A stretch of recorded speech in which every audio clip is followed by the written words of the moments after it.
우리 이 시간 함께 찬양하며 예배 자리로 나아갑니다. 예수님은 누구신가? 기쁜 마음으로 박수 치시면서 찬송합니다. 예수님은 누구신가?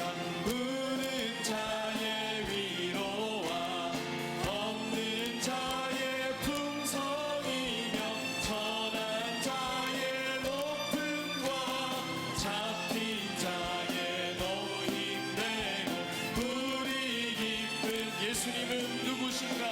예수님은 누구신가? 악한 자의 강함과 눈먼 자의 빛이시며 병든 자의 고침과 죽은 자의 부활되고 우리 생명 되시네. 예수님은 누구신가? 추한 자의 정함과 죽을 자의 생명이며 죄인들의 중보와 멸망자의 구원되고 우리 평화 되시네.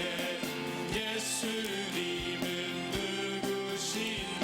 온 교회의 머리와 만국인의 구주시며 모든 왕의 왕이요 심판하실 주님 되고 우리 1절 한 번 더 고백합니다. 예수님은 누구신가? 우는 자의 위로와 없는 자의 풍성이며 선한 자의 높음과 잡힌 자의 노임되고 우리 기쁜데 예수님은 누구신가? 약한 자의 강함과 눈먼 자의 빛이시며 병든 자의 고침과 죽은 자의 부활되고 우리 생명되 예수님은 누구신가? 예수님은 누구신가? 추한 자의 정함과 죽을 자의 생명이며 죄인들의 중보와 멸망자의 구원되고 우리 평화 되시네. 예수님은 누구신가?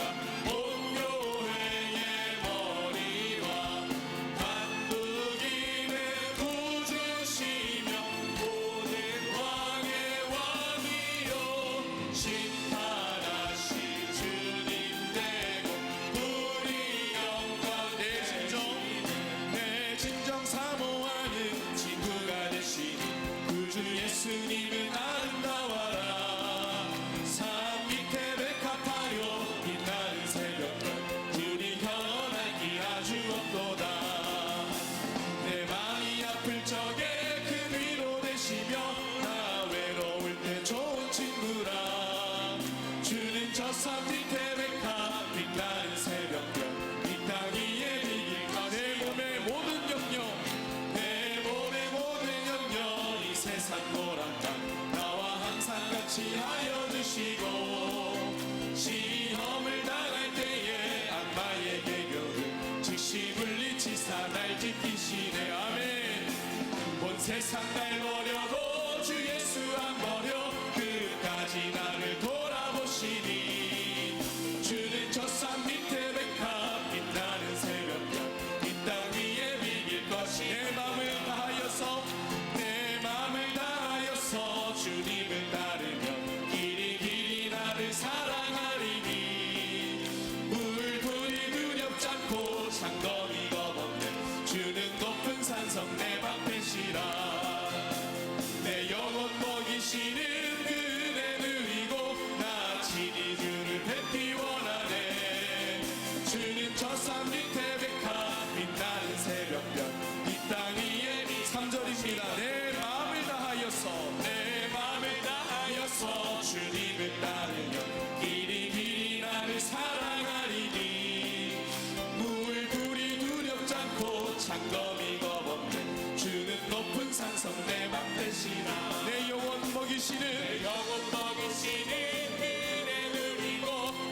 빛나는 새벽별 이 땅. 우리 한 번 더 믿음으로 고백합니다. 주는 저 산 밑에, 주는 저 산 밑에 백합 빛나는 새벽별 이 땅 위에 비길 것이 없도다. 아멘. 우리 다 함께 일어나셔서 기도의 찬송 하나님께 올립니다.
사랑의 하나님, 지금까지 놀라운 일을 이루신 하나님 아버지를 기억하게 하시고 자녀된 기쁨 속의 신령과 진정으로 2월 셋째 주일 일부 예배를 드릴 수 있도록 은혜 주심을 감사합니다.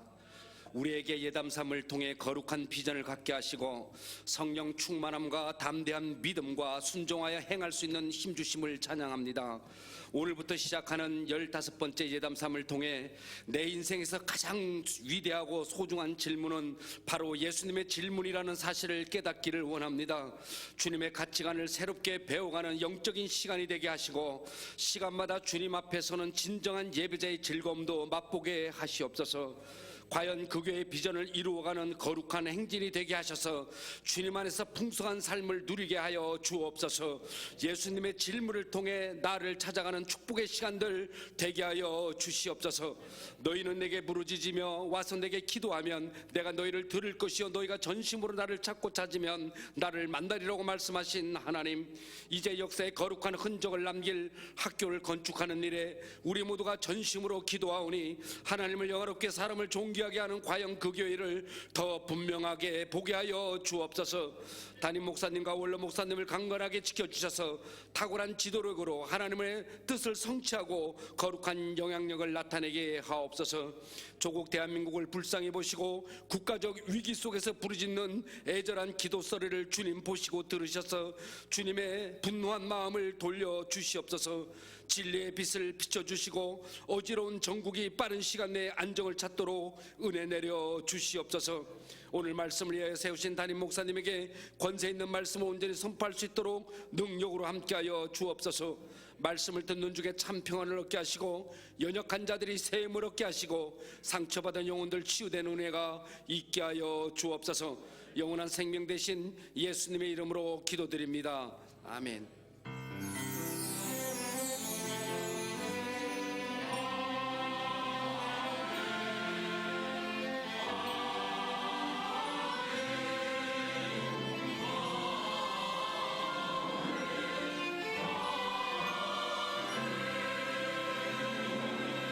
경배의 찬송 49장 우리 한 절 찬양합니다. 참 즐거운 노래를.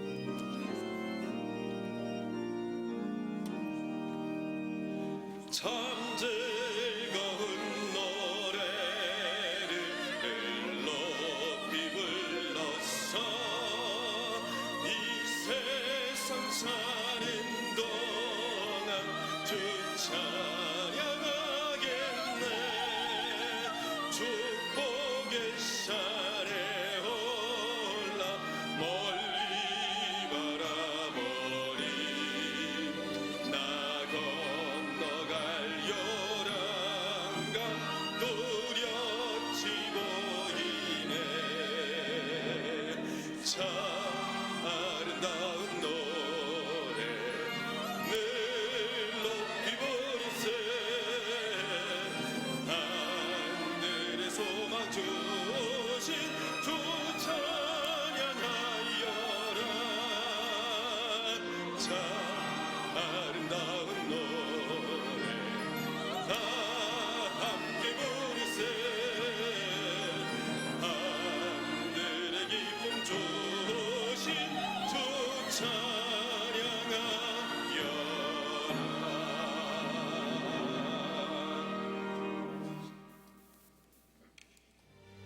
계약하니까 조금 바쁜 것 같아요. 학교 공부 때문에 시간 내기가 요즘 취업 준비로 정신이 없네요. 가족들 뒷바라지 하다 보면 그냥 하루가.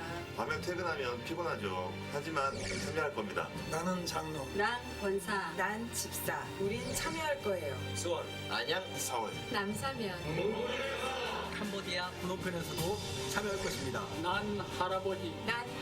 난 아빠. 난 엄마. 난 딸. 난 아들. 함께 함께 참여할 겁니다. 나는 러시아 사람. 나는 중국 사람. 난 베트남 사람. 난 몽골 사람. 나는 네팔 사람. 나는 미국 사람. 우리도 참여할 겁니다.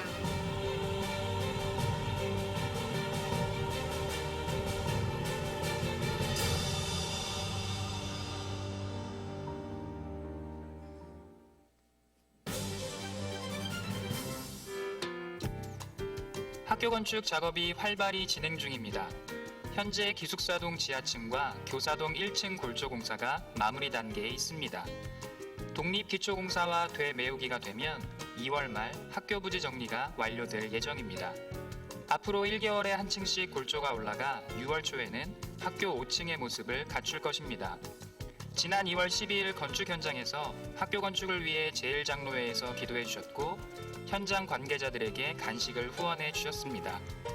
해빙기 안전사고가 발생하지 않도록 기도해 주시고 건축 일정과 수고하는 우화 추진단 및 건축위원들을 위해 기도해 주시기 바랍니다.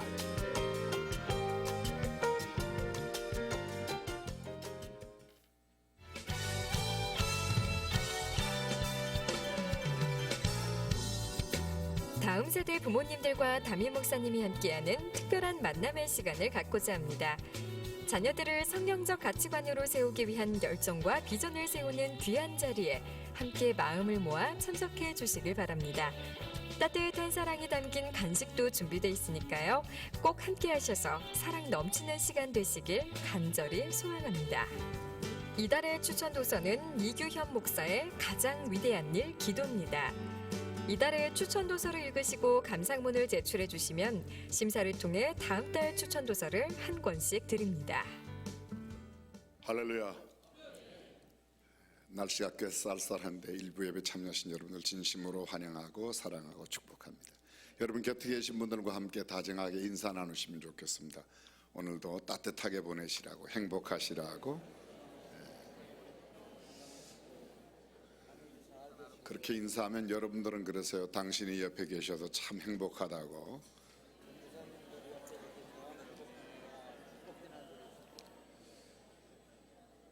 드디어 그동안 기도하던 제15차 예담 삶이 오늘 학교 컨셉으로 시작하게 되었습니다. 여러분들이 앉으신 맨 오른쪽 이렇게 보시면 교복을 입은 우리 학생들이 계신데, 연세는 많이 드셨지만 정말 중고등학생 옛날 모습이 그대로 나타나시는 것 같습니다. 화면에도 막 비춰지죠? 학교 컨셉으로 이루어지는 이번 제15차 예담3. 새벽반에는 19대의 버스가 운행이 됩니다. 오전 8시까지 이춘택 병원, 주차 무료 주차하실 수 있고요. 매교동 공영 주차장 또 주변 관공서 모두 이용 가능합니다. 새벽 시간에는 그렇게 주차장 문제가 오히려 더 원활하지 않을까 생각이 되어집니다.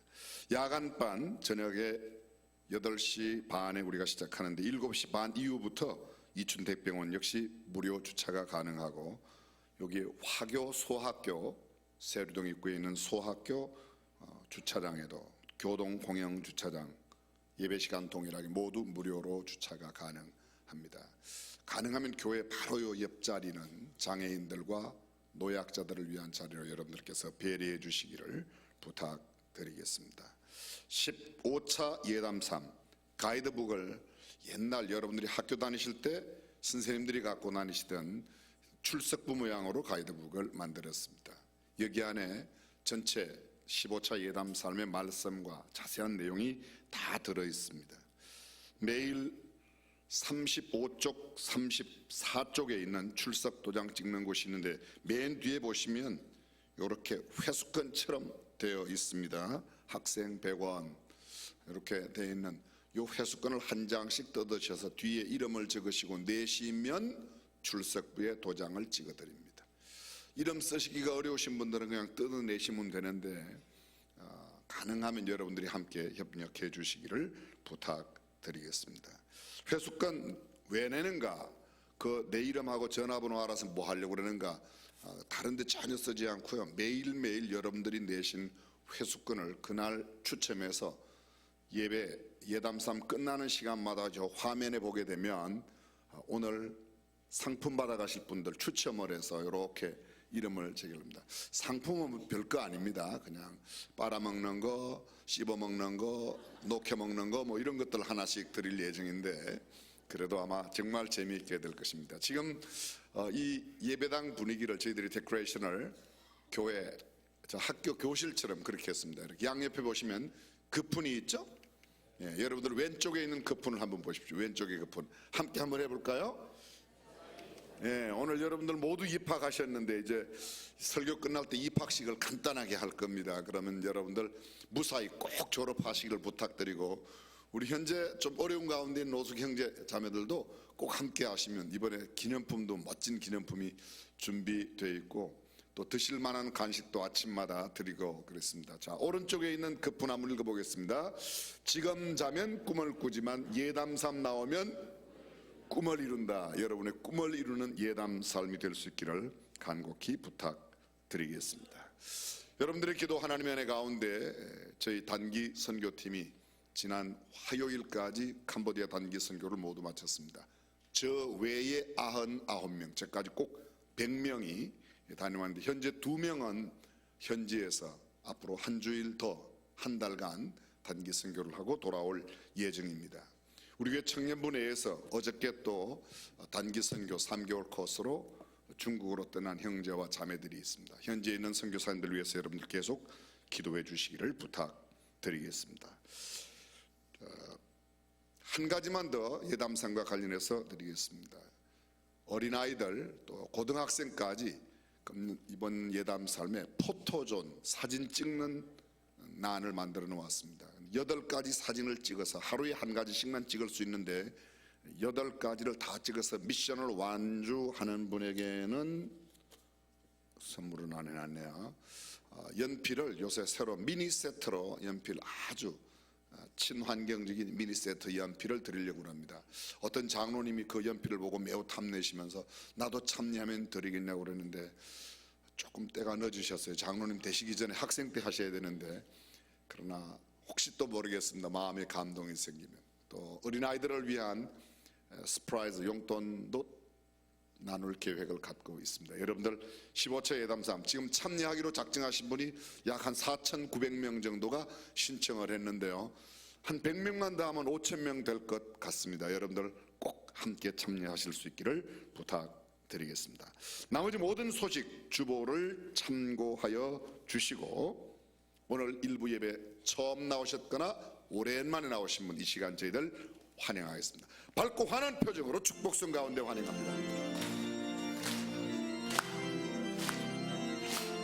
축복합니다. 축복합니다. 주님의 축복합니다.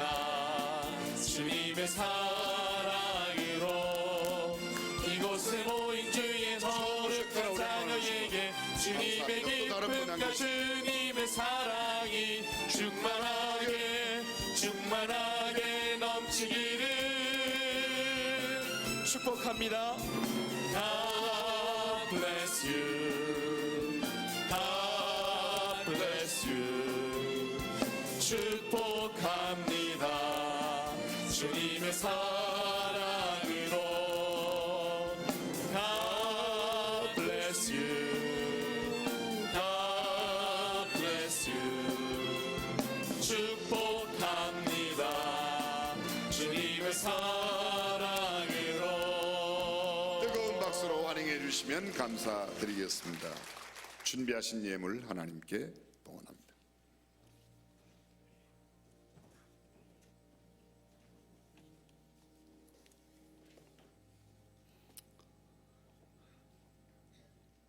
복의 근원 되시는 하나님 아버지, 은혜와 사랑을 진심으로 감사를 드립니다. 저희들을 일부에 불러주셔서 진정과 신령으로 예배드리게 하심을 감사합니다. 오늘부터 시작되는 15차 예담삼을 통하여 큰 은혜 받게 하시고 예수님을 닮아 복된 삶을 누리게 하시옵소서.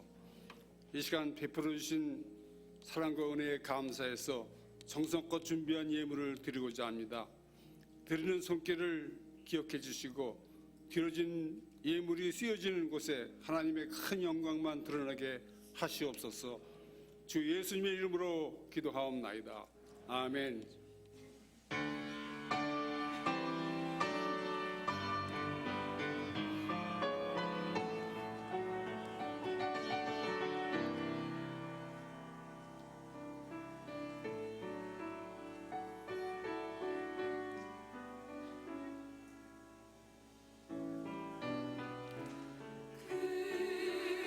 크신 하나님 사랑 말로 다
오늘 우리에게 주신 하나님의 말씀 마태복음 16장 15절 말씀을 함께 봉독하겠습니다. 가라사대 너희는 나를 누구라 하느냐. 아멘.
오늘 마태복음 16장 15절 말씀, 너희는 나를 누구라 하느냐. 말씀의 핵심적인 내용을 함께 나누기 전에 제15차 예담 3, 앞으로 15일 동안 예수님께서 우리에게 도전하시는 중요한 인생에 꼭 물어야 하는 15가지 질문에 대해서 함께 말씀을 나누도록 하겠습니다. 초등학교 2학년 아이가 어떤 날 아빠로부터 질문을 듣습니다. 아들아, 음악의 아버지가 누구냐? 용감하게 대답했습니다. 바흐, 요한 세바스찬 바흐. 참 신기하게 아들은 어깨가 으쓱했습니다. 어떻게 알았지? 두 번째 아빠가 또 질문했습니다. 음악의 어머니는 누구냐? 핸델. 깜짝 놀랐습니다. 사실 초등학교 2학년이 이런 문제를 맞춘다는 것은 고등학교 수준 되어야 되는 문제인데 맞췄어요. 아들은 어떻게 했습니다. 아빠가 한 가지 더 질문했습니다. 왜 바하가 음악의 아버지이고 핸델이 음악의 어머니라고 생각하냐? 아빠, 그런 거 묻지 마라. 알 거 없어.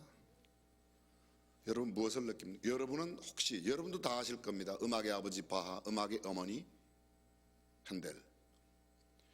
놀라운 사실은 많은 학생들이 핸델은 여자라고 생각한다는 거예요. 그래서 바하와 핸델이 결혼해서 음악이 나온 줄로 알고 있습니다. 그렇지 않죠? 왜 바하를 음악의 아버지라고 말합니까? 그의 음악은 웅장합니다. 남성성이 나타납니다. 핸델은 조용합니다. 고요합니다. 모성적인 뜻을 담고 있는 음악들이 많기 때문에 그렇게 표현했습니다.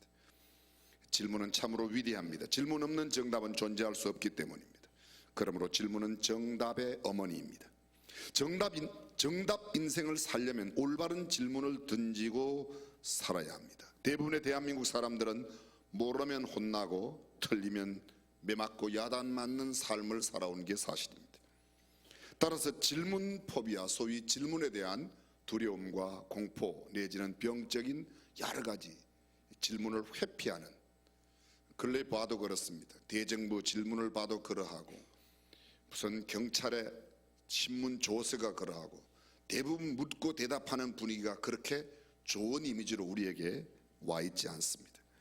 따라서 질문에 대한 강박증, 두려움, 공포, 질문이 있는 것은 되도록이면 피하려는 심리 상태, 그것이 우리의 마음인지도 모르겠습니다. 질문을 하라고 해도 잘하지 않고 잘하지도 못합니다. 무엇을 모르는지 모르기 때문에 질문하지 못합니다. 또 알면 알기 때문에 질문할 필요가 없습니다. 몰라서 못하고 알아서 할 필요가 없어서 질문이 없습니다. 흔한 말로 아는 게 있어야 질문을 하죠. 반대로 아는데 뭔 질문할 게 있습니까? 결국은 질문 없는 사회는 정답 없는 삶을 살아갈 수밖에 없다는 겁니다.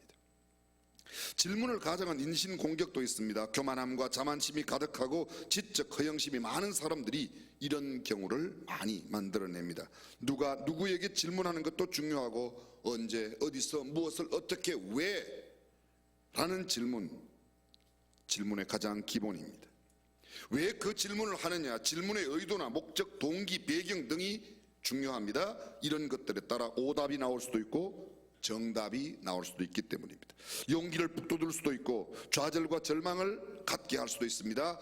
질문에는 힘이 있습니다. 좋은 질문은 좋은 답을 만들고 나쁜 질문은 나쁜 결과를 만들어냅니다. 당신은 왜 그 정도밖에 못하죠? 그 긴 세월 동안 그 김새는 겁니다. 그걸 당신이 다 하셨어요. 그 짧은 기간에 힘나는 겁니다. 똑같은 상황에 던지는 질문에 따라서 그 질문을 듣는 사람에게 희망을 주고 용기를 주는가 하면 좌절을 주고 절망을 줄 수도 있습니다. 이걸 월급 봉투라고 내밀어요? 안 부끄러워요? 김새는 겁니다. 당신 같은 사람이 이 봉투를 받자고 얼마나 고생하셨어요. 사장님이 당신을 잘 보나 봐요. 그때는 남자가 기가 사는 겁니다. 이 수준 높은 이야기가 뭔지 잘 모르시나 봐요. 반응이 없었어요. 내 인생은 맨날 다람쥐 쳇바퀴 돌듯 제자리가 왜 이렇게 제자리 걸음일까? 이렇게 생각하고 살아가는 사람, 이런 질문, 오늘 나는 내게 무슨 기적이 일어날까라는 질문을 던지고 하루를 살아가는 사람, 삶의 태도가 다를 수밖에 없습니다. 배워서 남주냐, 그렇게 공부해서 밥 먹고 살겠냐, 이런 소리 듣고 공부하는 사람하고 무엇을 배워야 더 많은 사람을 도와줄 수 있겠냐라는 질문을 갖고 공부하는 사람, 결과가 다를 수밖에 없습니다. 당신 집에서 뭐 하는 사람이에요? 애가 그 모양이 되도록 이런 소리 들으면서 살아가는 아내하고 당신 집에서 얼마나 고생했어요? 밥하랴, 설거지하랴, 청소하랴, 애 돌보랴, 참 힘들겠다. 나는 그런 거 못할 것 같아. 당신 어떻게 그걸 다 해요? 달라지는 겁니다. 여러분들은 하도 이런 소리를 들어본 제가 오래돼서 아니 없어서 아예 그냥 반응도 없어요. 나는 누구인가? 나는 지금 어디로 가고 있는가? 라는 물음을 던지고 오늘을 사는 사람, 오늘이 내 삶의 마지막 날이라면 나는 무엇을 할까? 라는 물음을 던지고 살아가는 사람, 인생의 결과가 달라질 겁니다. 죽음이란 무엇이냐? 진리란, 영원이란 도대체 무엇이냐? 천국이 있다면 내가 어떻게 살아야 하는가? 이런 질문을 던지고 살아가는 사람, 삶의 내용이 다를 수밖에 없습니다. 생각해 보십시오. 너 이것도 못 푸냐? 너 바보 아니야? 인생 조지는 겁니다. 네가 이걸 벌써 풀었어? 야, 너는 천재다. 할 수 있어. 달라지는 겁니다. 똑같은 물건을 팔아도, 사고 팔아도요, 이거 얼마예요? 물건 파는 사람이 얼마면 사시겠어요? 이야기해 보세요. 얼마만 사시겠어요? 반대로 질문합니다. 여러분 성경을 주의 있게 보시죠. 사복음서를 보면 예수님은 한 번도 묻는 질문에 그냥 답하지 않았어요. 누가 내 이웃입니까?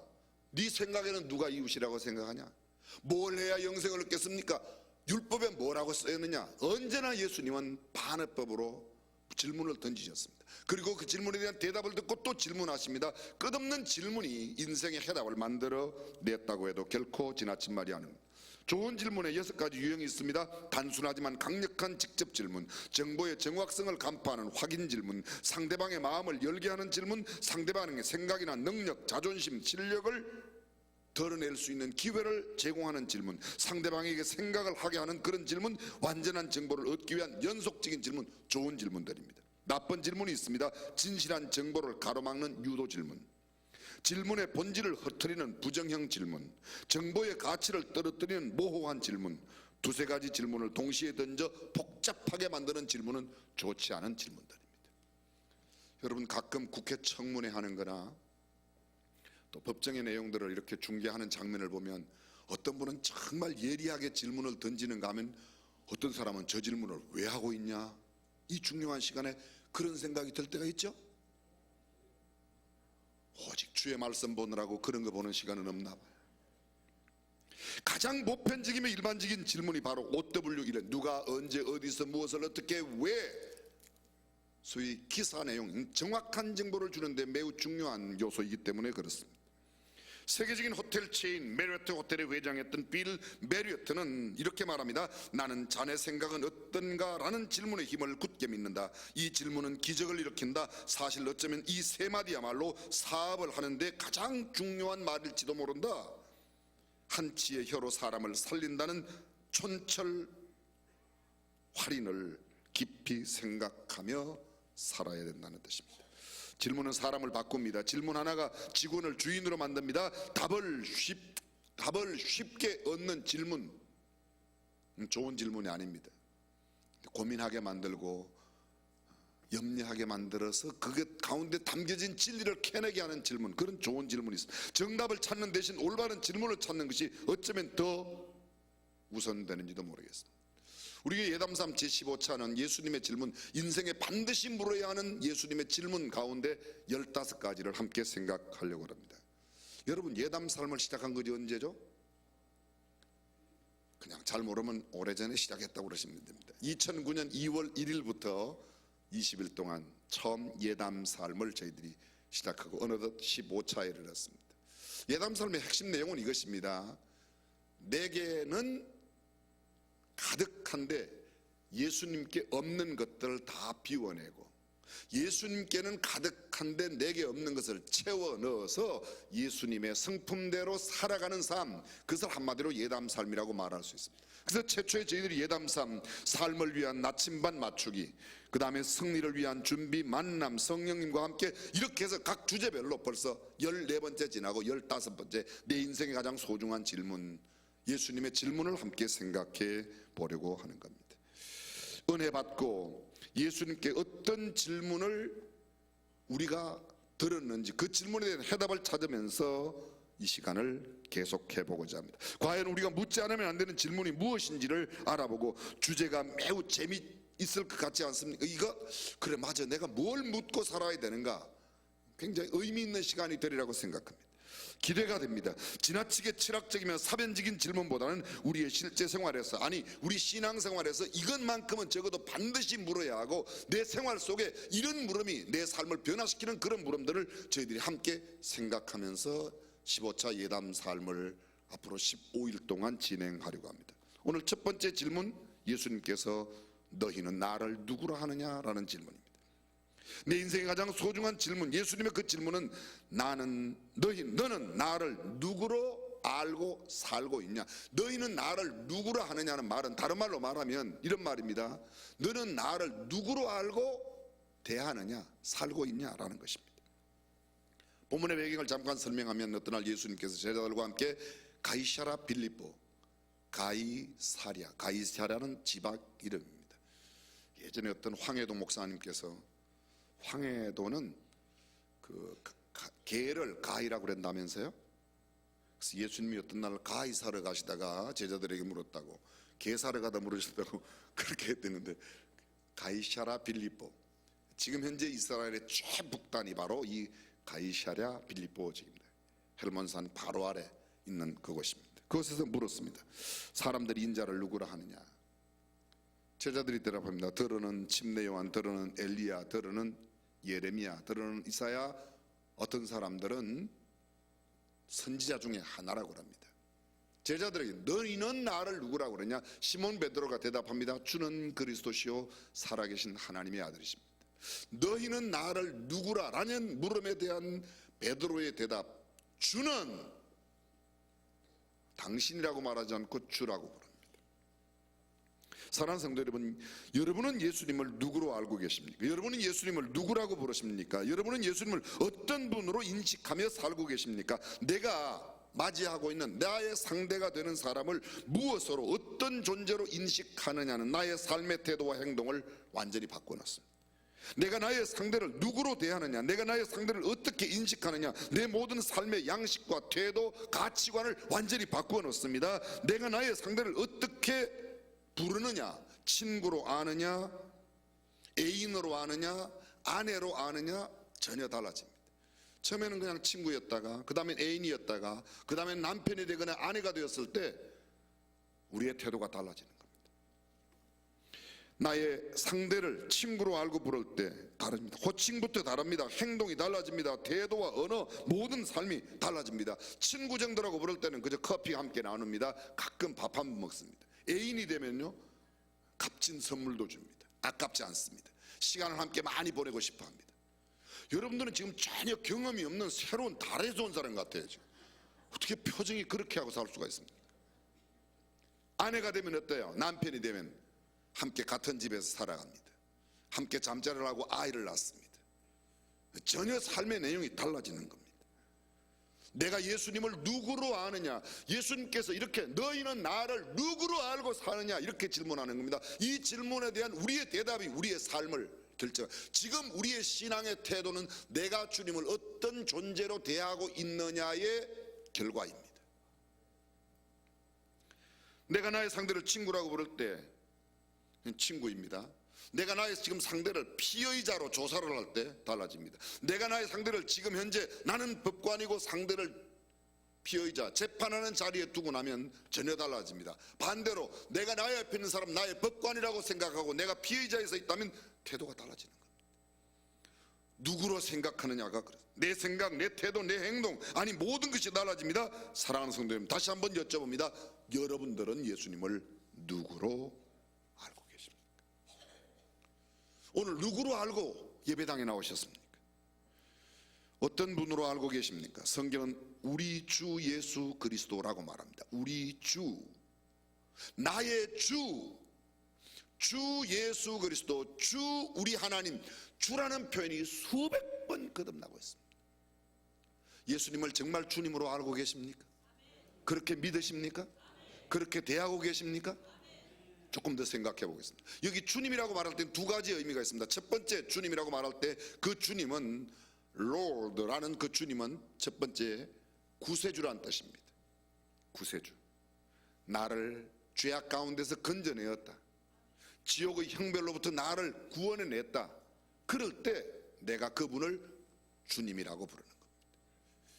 예수 그리스도를 구주와 주님으로 영접한다라고 말할 때 첫 번째 이 구주, 그 말은 나는 죄인입니다. 나는 지옥의 형벌을 면할 수 없는 그런 존재입니다. 그런데 주님이 나를 구원해 주셨습니다 라고 부를 때 주님이라고 부르는 겁니다. 성경은 아담 이후 모든 사람들을 죄인이라고 말합니다. 아담의 범죄 모든 사람에게 전가되어 아담의 후손은 그 누구도 죄인 아닌 사람이 없습니다. 성경은 말합니다. 의인은 없나니 하나도 없습니다. 모든 사람이 죄를 범하였음에 하나님의 영광에 이르지 못하였다. 하나님의 영광에 이를 수 있는 죄 없는 사람은 하나도 없습니다. 의로운 사람이 하나도 없다는 겁니다. 로마서 5장은 이렇게 말합니다. 한 사람 아담으로 말미암아 죄가 세상에 들어오고 아담 이후에 모든 사람이 그 죄악 가운데 죄인으로 출생하는, 사람이 난다는 것은 이미 죄인입니다. 지옥 가기 위해서 해야 할 일이 아무것도 없습니다. 그냥 나고 죽으면 지옥은 충분히 갑니다. 예수님을 내 영혼의 구주로 만나지 못한 사람은 누구도 예외 없이 그의 세상의 명예와 권력과 부귀와 상관없이, 그의 학식에 상관없이, 그의 외모에 상관없이 그는 주님과 상관없는 사람입니다. 성경에 보면 주여 나를 떠나소서 나는 죄인이로소이다. 주여 나를 긍휼히 여기소서 나는 죄인이로소이다. 주여 나를 불쌍히 여기소서 나는 죄인으로소이다. 이런 사람들의 주님은 모두가 다 내 영혼의 구세주, 나를 구원해 주실 주님으로, 이렇듯 우리가 예수 그리스도를 주님, 구세주라고 부르는 것은 우리 영혼을 지옥의 형벌로부터 건져내신, 구원하여 주신, 그래서 내가 하나님의 자녀가 되었기 때문에 부를 수 있는 부름입니다. 다시 한번 여쭤봅니다. 저와 여러분 모두는 예수 그리스도를 구주로 믿습니까? 그 말은 내가 죄인이라는 것을 인정했다는 거예요. 두 번째, 주님이란 말은 이런 뜻입니다. 내 삶의 주인이란 뜻입니다. 내 인생의 주인, 주님, 마스터. 반대 개념은 나는 그분의 소유라는 겁니다. 나는 그분의 물건이에요. 그분의 종이에요. 그분의 노예예요. 그분의 도구예요. 그분의 짐승이에요. 소유물, 종, 노예, 도구의 공통점이 무엇입니까? 자유가 없습니다. 인격이 없습니다. 내 의지가 없습니다. 내 주장, 내 생각이 없습니다. 오직 주인의 뜻, 주인의 생각, 주인의 의도, 주인의 계획대로만 사는 존재가 바로 이런 존재입니다. 여쭤봅니다. 우리는 예수님을 내 삶의 주인으로 모시고 살아가고 있습니까?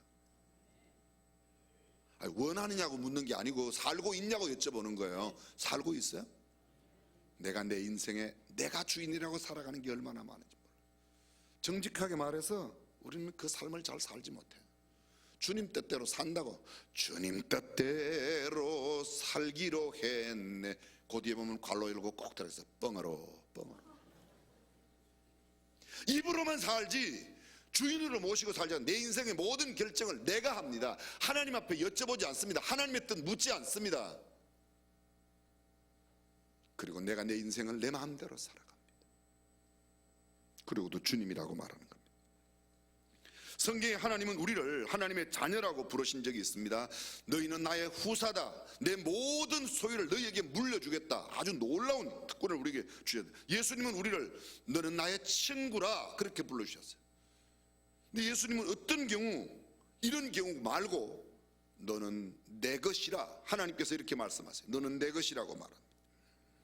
하나님은 우리 아버지가 되시고 친구가 되시고 우리를 그 자녀 삼아주신 놀라운 특권을 허락해 주시고 그 모든 후사권, 소위 상속권을 우리에게 허락하여 주어 대단한 신분으로 우리를 인정해 주시지만, 또 한편으로 우리가 알아야 될 것은 우리는 그분의 소유예요. 그래서 우리의 모든 삶을 그분의 의지와 그분의 뜻과 그분의 계획대로 살아야 하는 겁니다. 내 마음대로 살아서는 안 된다는 뜻입니다. 내 생각, 내 계획, 내 뜻대로, 내 주장대로, 내 의지대로 살아서는 안 된다는 뜻입니다. 그러므로 우리는 날마다 물어야 합니다. 내 인생의 주인님께 어떻게 살아야 하냐고, 어떻게 돈을 벌어야 하고, 어디에 돈을 써야 하고, 돈을 쓸 때는 무엇을 위하여 어떻게 쓰는 것이 옳으냐고 물어야 합니다. 무슨 일을 하든지 마찬가지입니다. 바울은 이렇게 말합니다. 모든 것이 내게 가하나 다 유익한 것이 아니다. 모든 것이 내게 가하나 내가 무엇이든지 제재는 받지 않겠다. 내가 모든 것이 가하여 어떤 음식이라도 먹을 수 있다. 고기도 먹을 수 있다. 우상 앞에 드렸던 제물도 먹을 수 있지만, 만약 이 고기 먹는 것이 그 사람들에게, 다른 사람들에게 누가 된다면, 악 영향을 끼친다면 평생 나는 고기 안 먹겠다. 바울은 또 이렇게 말합니다. 먹든지 마시든지 무엇을 위하든지 다, 무엇을 하든지 다 하나님의 영광을 위하여 하라고. 하나님의 영광이 안 되면 나는 하지 않겠다는 겁니다. 그것이 바로 하나님을 주인으로 섬기는 자의 삶입니다. 우리는요, 돈만 되면, 나에게 유익만 되면, 내가 국회의원만 될 수 있다면 남이야 어떻게든 별 거지 같은 짓거리를 다 하는 겁니다. 예수님을, 하나님을 나의 주인으로 모시고 살고 있지 않습니다. 로마서 10장에 바울이 이렇게 고백합니다. 우리 중에 누구든지 자기를 위하여 사는 자가 없고 자기를 위하여 죽는 자도 없도다. 우리가 살아도 주를 위하여 살고 죽어도 주를 위하여 죽나니 그러므로 사나 죽으나 우리가 주의 것이로다. 이사야 43장 1절입니다. 야곱아, 너를 창조하신 여호와께서 지금 말씀을, 하나님이 우리를 지으셨기 때문에 우리는 하나님의 것이에요. 이스라엘아, 너를 지으신 자가 이제만, 하나님이 우리를 지었으니까 우리는 하나님의 거예요. 너는 두려워하지 말라. 내가 너를 구속하였고 내가 너를 지명하여 불렀나니 너는 내 것이라. 내가 너를 구속했다. 속죄를 내고 속량물을 내고 내가 너를 샀으니 너는 내 것이라는 겁니다. 주님은 이렇게 말씀해요. 내가 피로 너를 샀다고 말합니다. 피를 주고 생명을 주고 내가 너를 샀으니까, 주님의 피를 주고 샀으니까 우리는 주님의 것이에요. 아멘. 그럼 주님의 것이니까 주님의 것처럼 살아야 돼요, 내 것처럼 살아야 돼요?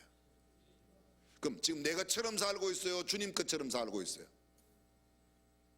희망사항이 아니고 지금 현실을 묻는 거예요. 내 것처럼 살아요, 주님 것처럼 살아요? 내 것처럼 살아요, 내 것처럼. 바울은 계속해서 이렇게 말합니다. 땅과 거기 충만한 것이 다 주의 것이다. 다 주님의 것이에요. 이 땅의 모든 것이 다 주님의 것이니까 주님의 것을 쓸 때는 주인님께 물어보고 써야죠. 주인님 거를 내 마음대로 쓰면 안 돼. 내가 청지기가 돼 주님이 나한테, 주인이 나한테 맡겼지만, 맡겼어도 쓸 때는 누구한테 물어봐야 돼요? 주인한테 물어봐야 돼요. 내 인생 자체가 내 인생의 주인 되시는 그분께 여쭤보고 살아야 되는데, 저와 여러분이 내 마음대로 살고 있다는 겁니다. 바울은 이렇게 말합니다. 내가 그리스도를 본받는 자 된 것 같이 너희는 나를 본받는 자 되라. 무슨 말이에요? 바울의 삶을 많이 보면 자기 마음대로 살지 않았어요. 성령에게 이끌려 살았어요. 하나님의 영광을 위하여 살았어요. 우리가 죽어도 주를 위하여 죽고 살아도 주를 위하여, 주님을 위하여 먹든지 마시든지 무엇을 하든지 다 하나님의 영광을 위하여서.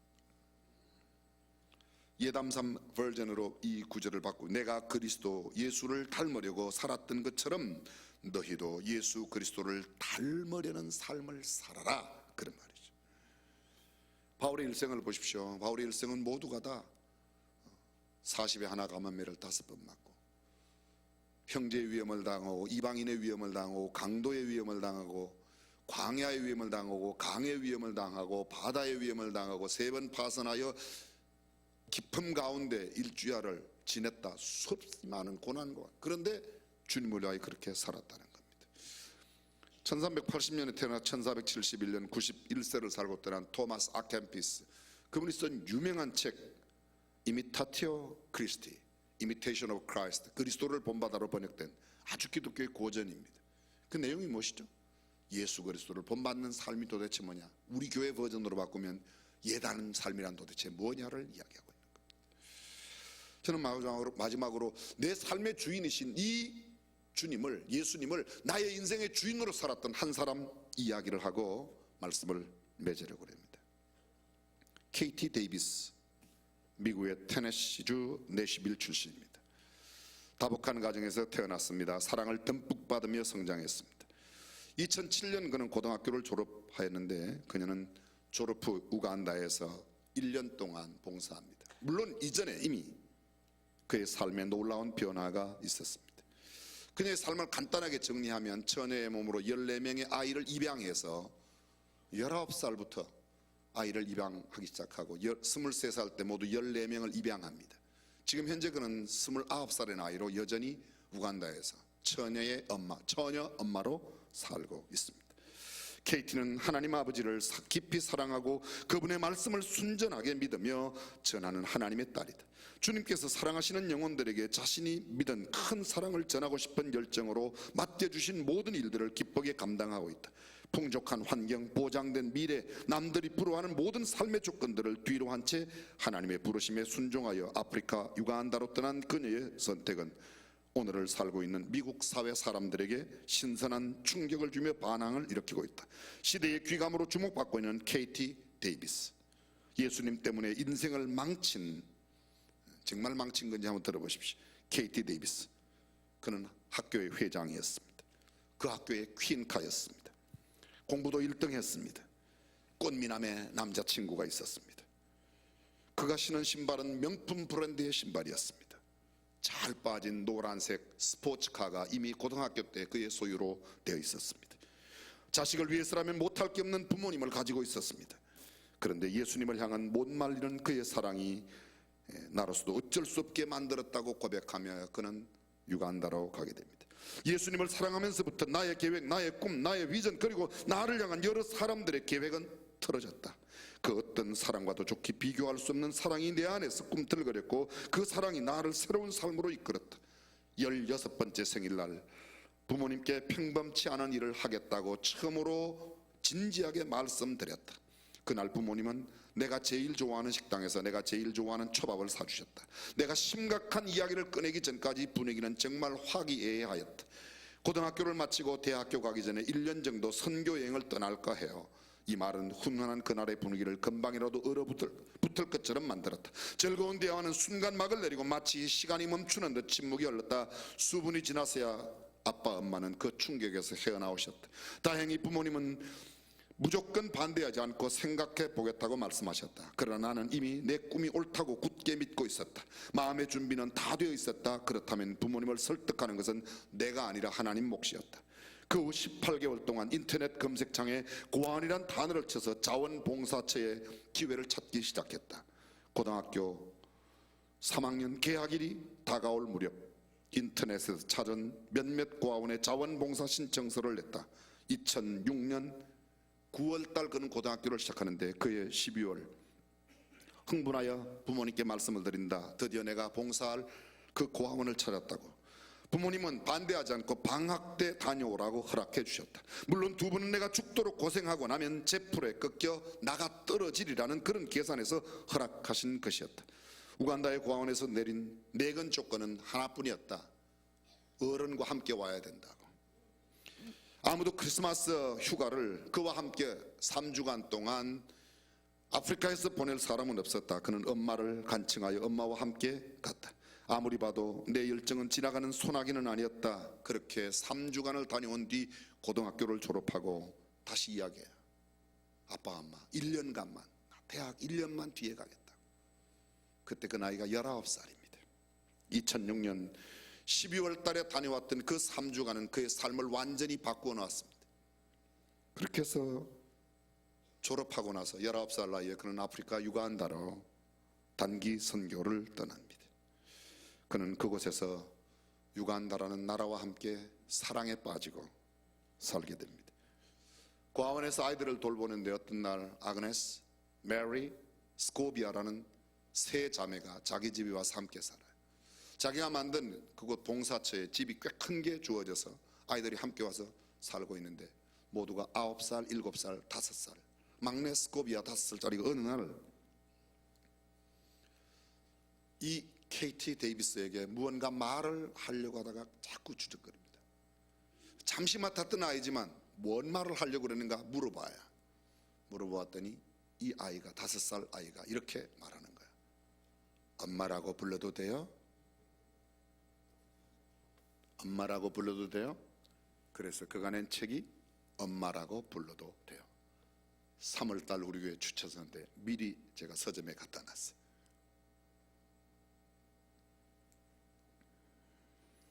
그렇게 1명, 2명 점점 들어오기 시작해서 모두 14명.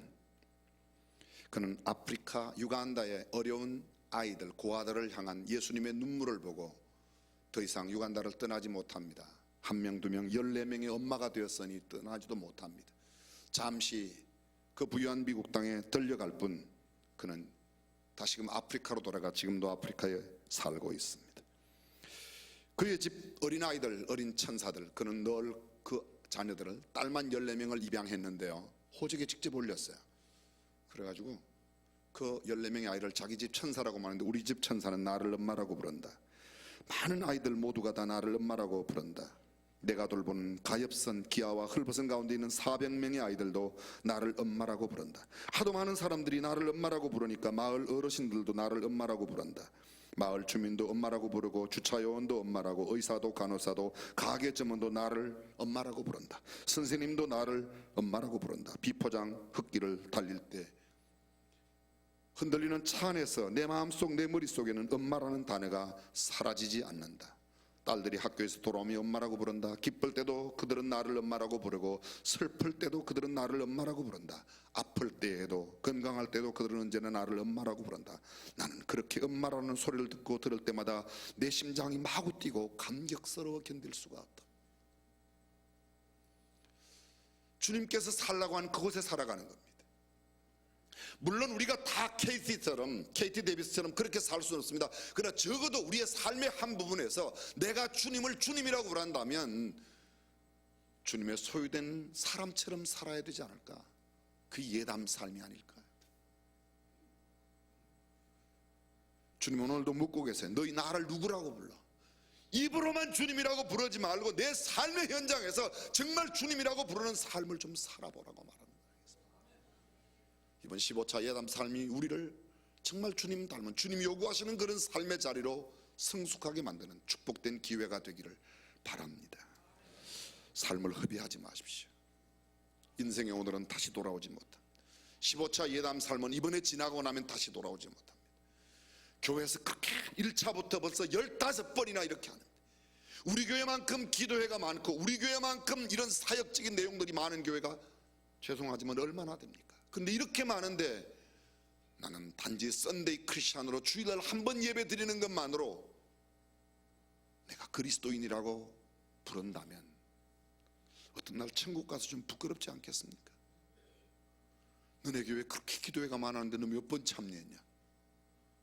엄마로 있었던 사람들 어머니 기도회가 그렇게 많았는데 몇 번 나가봤어? 뭐라고 대답할 겁니까? 야, 매일마다 새벽 기도가 있었는데 너 몇 번 나갔니?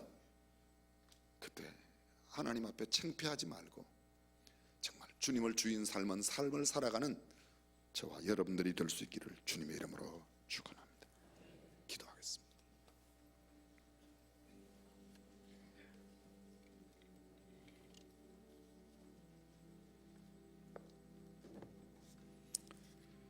전능하신 우리 하나님, 입술로는 주여 주여 외치지만 주님으로부터 멀어져 살고 있는 우리의 모습을 봅니다. 내가 가진 것이 내 것이라고 생각하고 내게 있는 건강도 물질도 내가 알고 있는 그 작은 지식도 내 것이라고 생각하며 살았지만 이번만큼은 아니 다시 한번 각오하고 결심하여 모든 것이 주인의 것이라고 고백할 수 있는 우리가 되게 하여 주옵소서. 구원받은 구주와 주님으로서의 그 모든 감격을 잊어버리지 않고 내 삶에 주님을 바르게 알고 살아가는 우리가 되게 하여 주옵소서. 주 예수님의 이름으로 기도합니다. 아멘.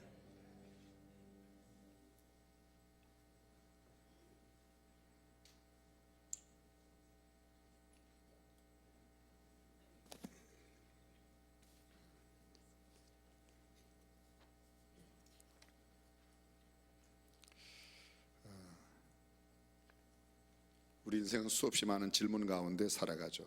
근데 그 정확한 해답을 찾는 것만큼 중요한 일은 없습니다.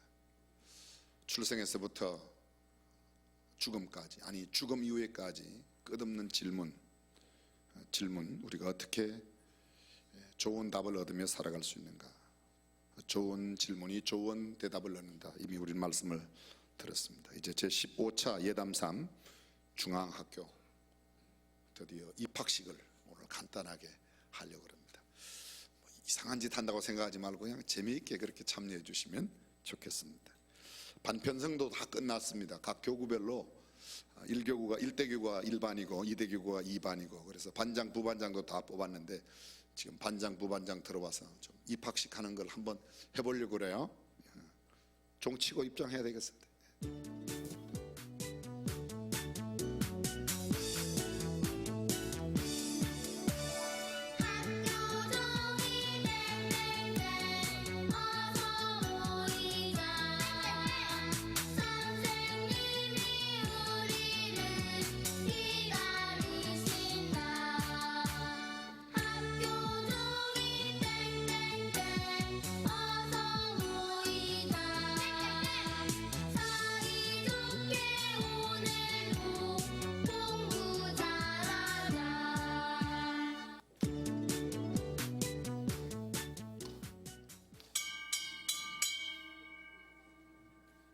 전체 차렷!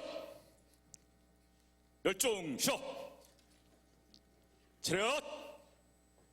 교장 선생님께 대하여 경례! 안녕하세요. 과연 그 교회 모든 성도는 예담3학교에 입학함과 동시에 선생님의 지도에 따라 성실하게 수업에 참여할 것을 서약합니다. 새벽반 또는 야간반에 꼭 참석하겠습니다.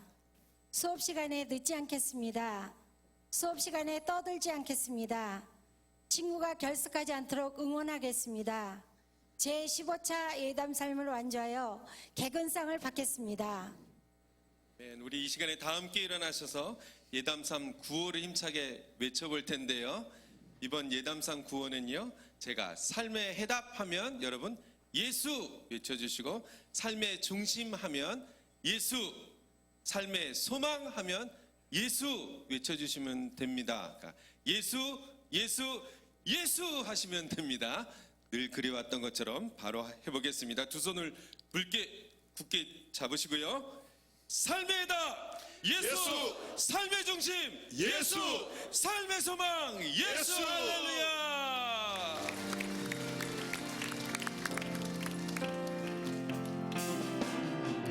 삶의 작은 일에도 그 마음을 알기 원하네.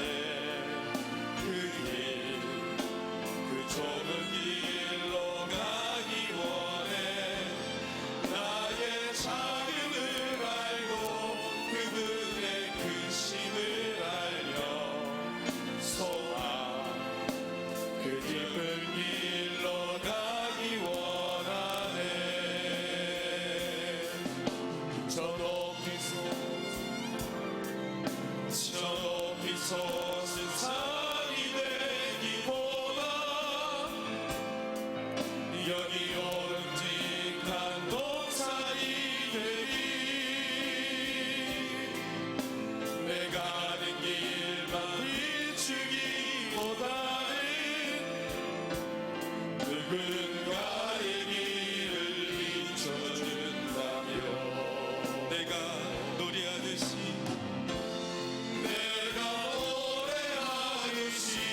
또 내가 얘기하듯이 살기 난 그렇게 주기 원하네. 삶의 한 절이라도 그분을 닮기 원하네.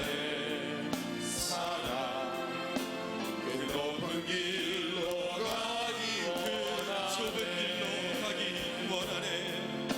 그 좁은 길로 깊은 길로 가기 원하네. 그 깊은 길로 가기 원하네.